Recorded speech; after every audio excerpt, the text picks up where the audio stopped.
para di po mabagasgas. May napanagot naman noon at paano naman ngayon? Nakatutok si Sandra Aguinaldo. Minsan sa ating kasaysayan, may nakulong ng dating Pangulo, Yeah.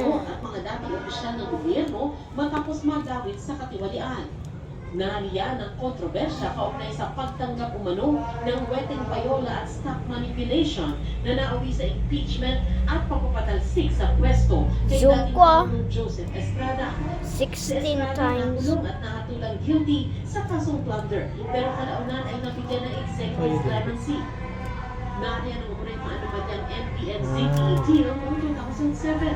Maling paggamit ng pondo ng Philippine Charity Sweepstakes at fertilizer fund scam o pondo ng fertilizer na nagamit umano sa kampanya sa 2004 elections. Naaresto pa nga si dating Pangulong Gloria Arroyo at nakulong, pero nakalaya din noong 2016 matapos mapawalang sala sa kasong plunder.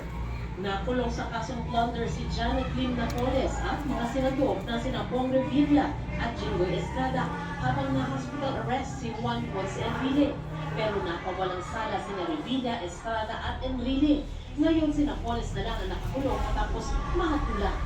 Panahon ni dating Pangulong Duterte sa panahon ng pandemya, sinasabing may katiwalaan ding nanalasa ang munang overpriced medical supplies na binili ng gobyerno sa pharmaceutical